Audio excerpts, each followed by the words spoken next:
दोस्तों आज हम जो मूवी एक्सप्लेन करने जा रहे हैं वो एक वेब सीरीज का पहला एपिसोड है। अब कहानी की शुरुआत होती है, हमें मार्था और रेड को दिखाया जाता है और यहाँ पर जो दुनिया दिखाई जाती है वो एक फ्यूचरिस्टिक यानी फ्यूचर की दुनिया होती है, जहाँ पर टेक्नोलॉजी वाली चीजें बहुत ज्यादा एडवांस हो चुकी होती हैं और इस दुनिया की हर एक चीज अपग्रेड हो चुकी थी।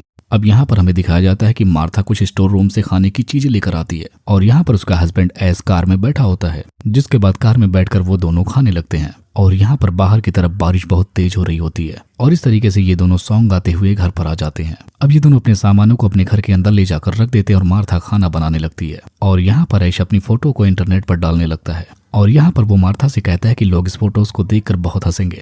तब मार्था कहती है कि नहीं, इस फोटो को लोग बहुत लाइक करेंगे क्योंकि तुम इसमें बहुत क्यूट दिख रहे हो। अब इसके बाद यहाँ पर ये दोनों बेडरूम में जाकर अपने इंटीमेट होने लगते हैं और यहाँ पर हमें पता चलता है कि मार्था ऐसे सेटिस्फाइड नहीं होती है क्योंकि उसकी टाइमिंग बहुत कम होती है, लेकिन फिर भी मार्था खुश होती है क्योंकि वो ऐश से बहुत ज्यादा प्यार करती है। अब अगले दिन सुबह ऐश मार्था से कहता है कि तुम तैयार हो जाओ, हमें वैन को वापस करना है, नहीं तो हमें एक दिन का एक्स्ट्रा चार्ज देना पड़ेगा क्योंकि ये दोनों उस कार को किराए पर लिए होते हैं। लेकिन मार्था बोलती है मुझे कुछ काम है और मैं तुम्हारे साथ नहीं आ सकती, जिसकी वजह से ऐश को अकेले ही कार वापस करने के लिए लेकर जाना पड़ता है।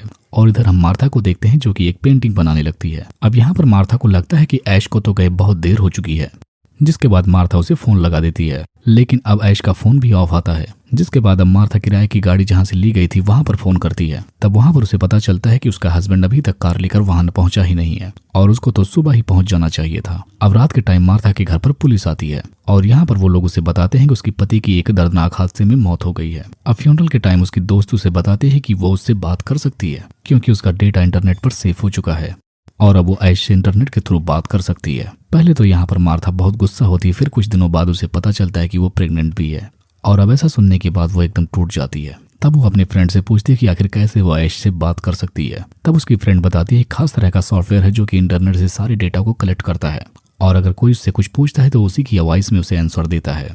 जिसके बाद वो सॉफ्टवेयर को अपने कंप्यूटर में डालकर ऐश से बातें करने की कोशिश करती है। तब यहाँ कंप्यूटर पर मार्था कहती है कि क्या हम सच में बात कर सकते हैं। तब उसको ऐश का रिप्लाई आता है कि हाँ हम बात कर सकते हैं। अब इसके बाद वो सॉफ्टवेयर अपने आप सारे डेटा को कलेक्ट करने लगता है, जैसे कि उसके फेसबुक अकाउंट, ट्विटर अकाउंट और यूट्यूब अकाउंट। और इतना सब कलेक्ट होने के बाद मार्था के पास एक कॉल आती है और दूसरी तरफ से ऐश बात कर रहा होता है। अब यहाँ पर मार्था उसी तरीके से हमेशा इंटरनेट पर ऐश से बात करने लगती है। अब हॉस्पिटल में एक बार मार्था का फोन गिरकर टूट जाता है। तब यहाँ पर उसे लगता है कि उसने ऐश को दोबारा से खो दिया है। तब यहाँ पर ऐश बोलता है कि मैं तुम्हारे फोन में नहीं हूँ और मैं जो ये तुमसे बात कर रहा हूँ इसका एक और अपडेटेड वर्जन आ चुका है, लेकिन थोड़ा महंगा है। अब इसके बाद मार्था उस अपग्रेडेड वर्जन को खरीदने के लिए चली जाती है।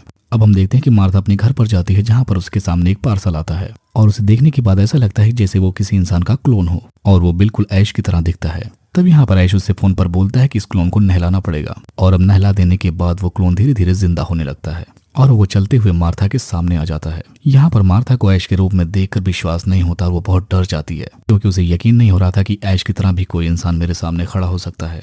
तब यहाँ पर मार्था क्लोन से पूछती है कि तुम तो बहुत यंग दिख रहे हो। तब यहाँ पर ऐश उसे बताता है कि ये जो कंपनी है क्लोन बनाने वाली, ये बहुत अच्छी तरीके से काम करती है। ये क्लोन को बहुत ही हाई क्वालिटी में बनाती है ताकि वो क्लोन बिल्कुल रियल इंसान की तरह दिख सके। अब यहाँ पर मार्था अपने कपड़े उतारकर ऐश को अपने बेडरूम में लेकर जाता और अब वो मार्था के साथ इंटीमेट होने लगता है, लेकिन इसी दौरान वो मार्था को बताता है कि वो जितना लंबा टाइम चाहे उतने लंबे टाइम तक उसके साथ सेक्स कर सकता है।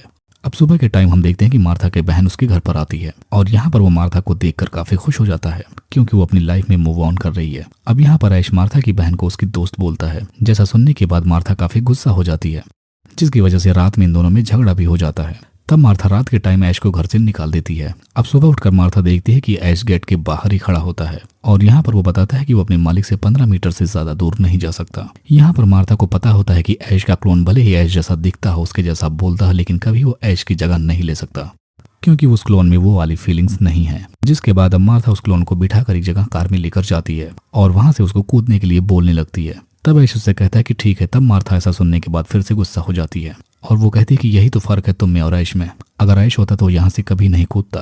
अब यहाँ पर ऐश ऐसा सुनने के बाद वो भी डरने का नाटक करने लगता है, जिसकी वजह से मार्था को और भी गुस्सा आता और वो चिल्लाने लगती है। अब अगले सीन में दिखाया जाता है कि मार्था की बेटी का बर्थडे है और इसी तरीके से वो केक को काट रही होती है और वो बोलती है कि उसे एक और केक का टुकड़ा चाहिए।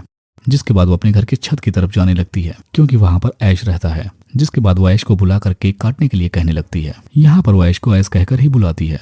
जिसके बाद वो मार्था से कहता है कि सीढ़ी चढ़ते हुए तुम भी ऊपर आ जाओ और बस यहीं तक दिखाते हुए ये एपिसोड यहीं पर खत्म हो जाता है।